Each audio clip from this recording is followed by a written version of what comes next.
स्वामीनारायण हरे, स्वामीनारायण हरे। वचनामृत श्री लोया प्रकरण का 10वां। निर्विकारिता। संवत 1877 में मार्गशीर्ष शुक्ला अष्टमी 13 दिसंबर 1820 को श्रीजी महाराज श्री लोया ग्राम स्थित भक्त सुरा खाचर के राजभवन में प्रातःकाल पलंग पर विराजमान थे। उन्होंने श्वेत छींट की बगलबंडी पहनी थी, सफेद चूड़ीदार पाजामा पहना था तथा मस्तक पर सफेद फेंटा बांधा था। उनके समक्ष मुनियों तथा विभिन्न प्रांतों के हरिभक्तों की सभा हो रही थी। उस समय नित्यानंद स्वामी ने प्रश्न किया, इस जगत में कितने ही मनुष्यों को स्त्री आदि संबंधी जनों से ऐसा स्नेह होता है कि उनसे वियोग होने पर प्राणांत हो जाए। कितने ही मनुष्य ऐसे हैं जिन्हें स्त्री आदि से साधारण प्रेम है, अतः उनके वियोग से उनका प्राणोत्सर्ग नहीं होता। इस प्रकार दो तरह के जीव हैं।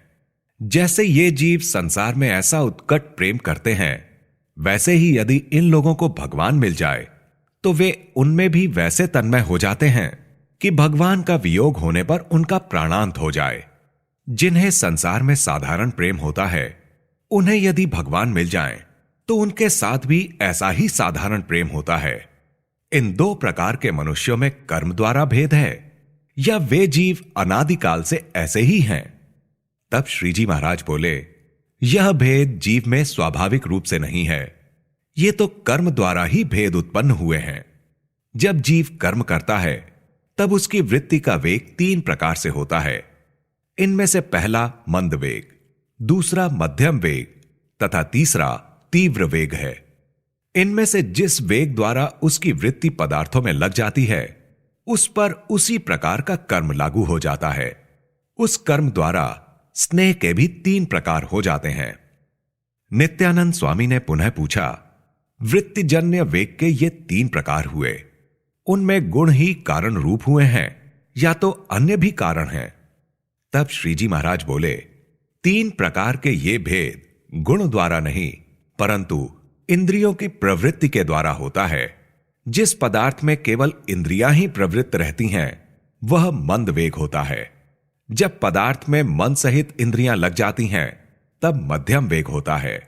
जब इंद्रियां, मन तथा जीव ये तीनों एकत्र होकर पदार्थों में प्रवृत्त हो जाते हैं, तब उस वृत्ति का तीव्र वेग हो जाता है। यदि यह तीव्र वेग केवल चक्षु इंद्रिय में लगा हो, तो अन्य इंद्रियां भी उसी का अनुगमन करती हैं और तब समस्त इंद्रियों में वेग की तीव्रता बढ़ जाती है। इस प्रकार जिस जिस इंद्रिय में मुख्यतः तीव्र वेग लगा, तब अन्य इंद्रियां भी उसी की अनुवर्तनी हो जाती हैं। यह तीव्र वेग रजोगुणी, सत्वगुणी तथा तमोगुणी तीनों प्रकार के मनुष्यों की इंद्रियों पर लागू होता है तथा एक एक इंद्रिय में तो सबको तीव्र वेग होता है तथा तदनुसार पदार्थ के प्रति स्नेह भाव भी बना रहता है। फिर नित्यानंद स्वामी ने पूछा, जीव को भगवान से तीव्र वेग द्वारा स्नेह क्यों नहीं होता? तब श्रीजी महाराज बोले, देश, काल, क्रिया, ध्यान, शास्त्र, दीक्षा, मंत्र तथा संग, इनके द्वारा शुभ अथवा अशुभ आचरण होता है। यदि शुभ देश, शुभ काल तथा शुभ संगादि प्राप्त हुए हों, तो भगवान के प्रति भी तीव्र वेग से स्नेह हो जाता है। परंतु यदि अशुभ देशादि का योग हुआ, तो भगवान को छोड़कर अन्य सभी पदार्थों से प्रीति हो जाती है। फिर चैतन्यानंद स्वामी ने पूछा कि यदि काल विषम हो, तब क्या किया जाए? तब श्रीजी महाराज बोले, जब जिस स्थान में काल की विषमता रहे, तब उस स्थान से अन्य स्थान में चले जाना चाहिए, परंतु विषम काल में नहीं रहना चाहिए। फिर श्रीजी महाराज ने बताया कि सत्ययुग, त्रेता, द्वापर तथा कली के रूप से काल बाहर तो व्याप्त रहता है, परंतु अंतःकरण में भी उसकी स्थिति वैसी ही बनी रहती है। अतः जब हृदय में कली की व्यापकता बनी रहती हो, तब भगवान की मूर्ति को हृदय में धारण नहीं करना, उस समय तो उसे नेत्रों के आगे धारण कर लेना। फिर मुक्तानंद स्वामी ने पूछा, इस बात की जानकारी किस प्रकार मिलती है कि हृदय में मंद वेग, मध्यम वेग, अथवा तीव्र वेग बना हुआ है। तब श्रीजी महाराज बोले कि जब मंद वेग रहता है तब छोटी बालिका, नवयुवती तथा वृद्ध स्त्री को देखकर उनके संबंध में समान भाव रहता है, क्योंकि वहां अकेली इंद्रिय की ही वृत्ति पहुंच पाती है। यह स्थिति मंद वेग की द्योतक है। और जब मन भी इंद्रियों से मिल जाता है तब इन तीनों प्रकार की स्त्रियों में से बालिका तथा वृद्ध स्त्री को देखकर तो अशुभ संकल्प नहीं होता, किंतु युवती को देखकर उसके प्रति अवश्य ही बुरा संकल्प हो जाता है और वह विकारग्रस्त हो जाता है। इसे मध्यम वेग कहते हैं। जब इंद्रिय में मन तथा जीव एक साथ मिलकर तीनों प्रकार की स्त्रियों को देखते हैं तब उसके हृदय में उन तीनों के प्रति अशुभ संकल्प होते हैं और वह विकारग्रस्त हो जाता है। वैसी दशा में तो पुरुष अपनी माता तथा बहन तक को देखकर भी काम विकार से ग्रस्त हो जाता है। ऐसी स्थिति तीव्र वेग की द्योतक है। फिर ब्रह्मानंद स्वामी ने पूछा कि तीनों प्रकार की स्त्रियों को देखने पर तथा तीनों के भेद मालूम हो जाने पर उनके रूप कुरूप तो ज्ञात होता है, परंतु मन में विकार उत्पन्न नहीं होता, तो उसे कौन सा वेग मानना चाहिए? तब श्रीजी महाराज बोले, जिस पदार्थ को अत्यंत दुखदायी जानकर इसका मनन हुआ हो तो उस पदार्थ में भली भांति दोष ज्ञान हो जाता है, तथा वही दोष जब मनन द्वारा जीव में प्रवेश करता है तब जीव से परे रहने वाला साक्षी भी उसके दोष को प्रमाणित करता है। यही कारण है कि सांसारिक पदार्थों के प्रति दोष भाव की अत्यंत दृढ़ता हुई है। अतः पदार्थ में जब इंद्रिय की वृत्ति पहुंचती है तब उस वृत्ति के साथ साथ मन और जीव दोनों आ जाते हैं, परंतु जीव में दोष विषयक जो अत्यंत दृढ़ता बनी हुई है उसका प्रभाव मन तथा इंद्रियों पर अत्यंत ही गहरा पड़ गया है। अतएव उसको वह पदार्थ यथार्थ रूप से दृष्टिगोचर होने पर भी उसके प्रति अत्यंत अरुचि पैदा हो जाती है। जैसे शक्कर मिश्रित दूध भरे पात्र में सांप ने अपनी लार डाल दी और उसको लार डालते हुए देख लिया तो भले ही दूध पूर्ववत दिखाई देता हो, परंतु देखने वाले के हृदय में उसके प्रति अत्यंत अरुचि हो जाएगी, क्योंकि उसके संबंध में यह ज्ञात हो गया है कि इस दूध को पीने से तुरंत प्राणांत हो जाएगा। इसी तरह जिसकी ऐसी समझ है कि यह रूपवती स्त्री कल्याण के मार्ग में बाधक है तथा इहलोक और परलोक में यह परम दुखदायिनी है और स्त्री की प्राप्ति तो मुझे पशु आदि के रूप में जन्म लेने पर अनेक बार हो चुकी है, तथा अब भी यदि मैं परमेश्वर का भजन नहीं करूंगा तो भी मुझे कई जन्म में अनेक स्त्रियों की प्राप्ति होती रहेगी। अतः वह दुर्लभ नहीं है और भगवान तथा उनके संत का संग महादुर्लभ है। ऐसी दुर्लभ प्राप्ति में स्त्री ही परम विघ्न रूप है। ऐसा जानकर हृदय में उसके प्रति दोष भाव की दृढ़ता हुई हो तब उसे चाहे कैसी ही रूपवती स्त्री दिखाई दे, परंतु उसे काम विकार नहीं उत्पन्न होगा।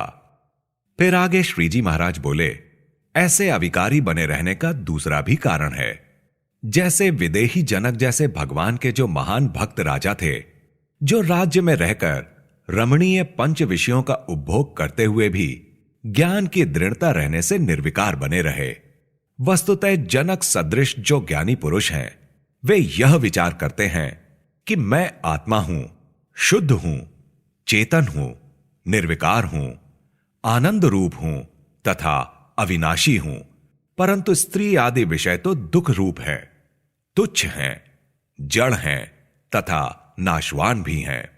ऐसा विचार कर वह केवल अपने आत्म स्वरूप को ही आनंद रूप मानता है। वह यह भी जानता है कि शब्दादि विषयों में जो सुखाभास होता है और सुंदरता मालूम होती है वह तो आत्मा के साथ संबंध के कारण ही है। जब देह से आत्मा निकल जाती है तब सुख रूप वस्तु भी दुखद हो जाती है। इस प्रकार वह अपनी आत्मा के संबंध में विचार करता रहे और आत्मा से परे परमात्मा के संबंध में भी विचार करता रहे कि माया से परे शुद्ध आत्मज्ञान मुझे प्राप्त हुआ है, वह संत के प्रताप से ही प्राप्त हुआ है और वे संत तो परमेश्वर के भक्त हैं और वह परमेश्वर तो सर्वात्मा ब्रह्म की भी आत्मा है और अक्षर की भी आत्मा है तथा अनंत कोटि मुक्तों की भी आत्मा है, ऐसे परब्रह्म परमात्मा नारायण का मैं ब्रह्म रूप दास हूं। और उन भगवान की महिमा को इस प्रकार समझे कि द्युपतया एव तेना ययुरंतम अनंततया त्वमपि इत्यादि श्रुतियों ने भगवान की महिमा का अधिकाधिक प्रतिपादन किया है। इस प्रकार जिसे अपने स्वरूप तथा परब्रह्म के स्वरूप का ज्ञान है, उसे चाहे कैसे भी विषय प्राप्त हो तो भी उसका मन लेश मात्र भी विकारवान नहीं होता। वह अवश्य रूप से ग्रहण करने योग्य शब्दादि विषयों को ग्रहण करता है, परंतु उन विषयों के अधीन नहीं हो जाता तथा उन विषयों को स्वतंत्र रूप से ग्रहण करता है। जैसे मकड़ी अपनी लार को फैलाकर पुनः स्वतंत्र रूप से स्वेच्छा पूर्वक निगल लेती है, वैसे ही ऐसा ज्ञानी भी अपनी इंद्रियों की वृत्तियों को विषयों में फैलाकर पुनः स्वतंत्रता पूर्वक समेट लेता है। ऐसा पुरुष भले ही राज्य में रहता हो तो भी मानो वन में ही है, वन में रहता हो तो भी उसे राज्य में रहने वालों से भी अधिक आनंद है।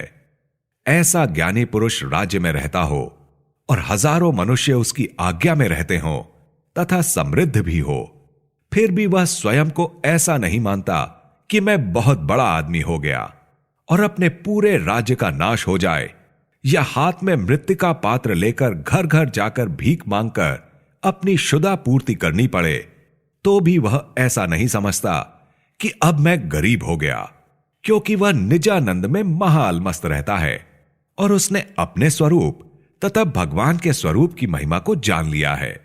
इसलिए उसे सोना, कचरा, लोहा और पाषाण आदि में सम बुद्धि रहती है तथा मान अपमान में भी उसकी समान बुद्धि रहती है। और ऐसे ज्ञानी को कोई भी पदार्थ बंधन में रखने में समर्थ नहीं होता। इसका कारण यह है कि उसकी दृष्टि बहुत विशाल हो चुकी है तथा समस्त माइक पदार्थों को उसने तुच्छ मान लिया है।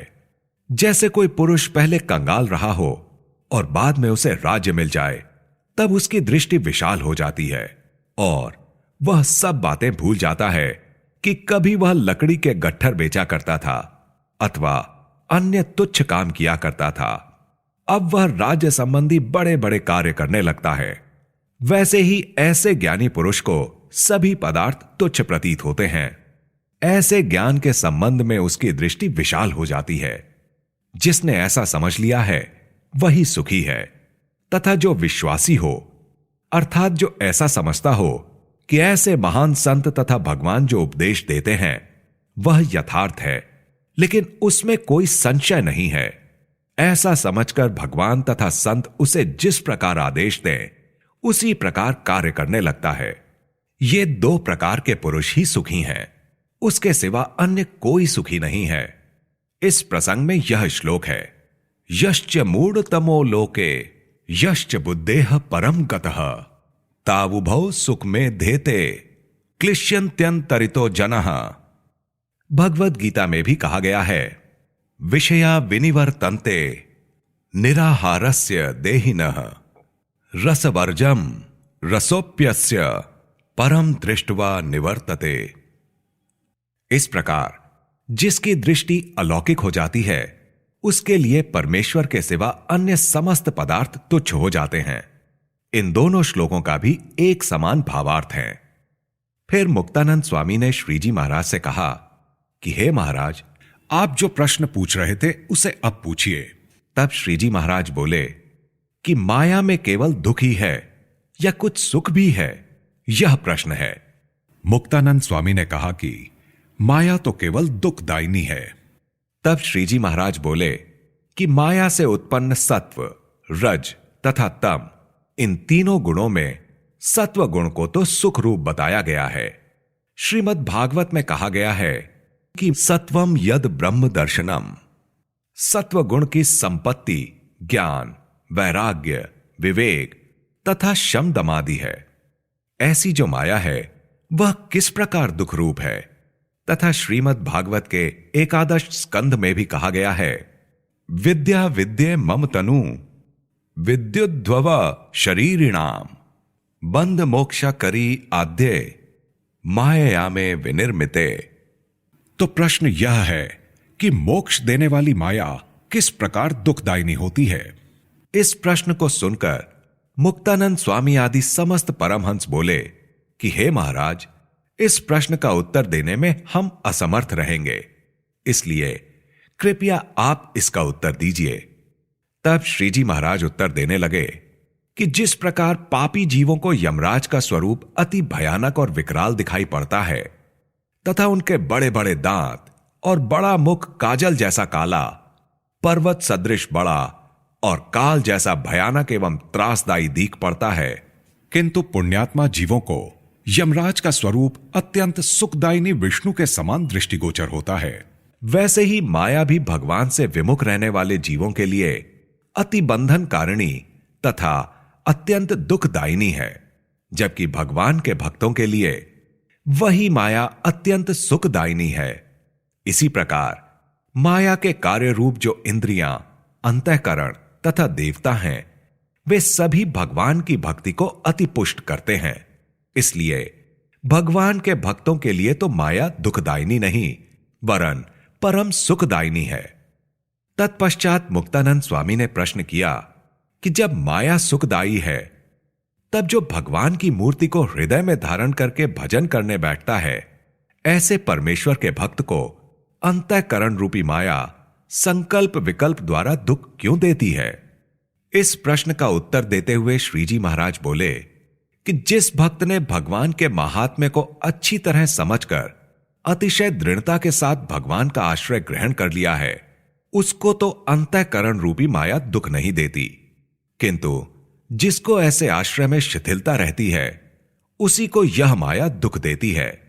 जैसे कुसंगी पुरुष अपरिपक्व सत्संगी को पतनोन्मुख करने का आग्रह करता है, किंतु परिपक्व सत्संगी को गिराने के लिए वह कोई भी लालच नहीं रखता और उसके सुनते कोई भी व्यक्ति सत्संग के बारे में हल्का शब्दोच्चार भी नहीं कर सकता, वैसे ही जिस भक्त ने परिपक्व रूप से परमेश्वर का आश्रय लिया है, उसे गिराने का लालच अंतःकरण रूपी माया नहीं रखती। वह तो उसकी भक्ति की पुष्टि ही करने लगती है। जिसके जीव में वैसा आश्रय ग्रहण करने में कुछ अपरिपक्वता रह गई हो, उसी को वह माया पथभ्रष्ट कर डालती है और दुख भी देती है। जब वही जीव इस प्रकार परिपक्व रूप से भगवान का आश्रय ग्रहण कर लेगा, तब माया उसे गिराने और पीड़ित करने में समर्थ नहीं हो पाएगी। इसलिए इस प्रश्न का उत्तर यही है कि जिसे भगवान संबंधी ऐसा परिपक्व निश्चय हो चुका है, उसे माया किसी भी प्रकार से दुख देने में समर्थ होती ही नहीं है। इति वचनामृतम। इस प्रकार से श्री लोया प्रकरण का 10वां वचनामृत पूर्ण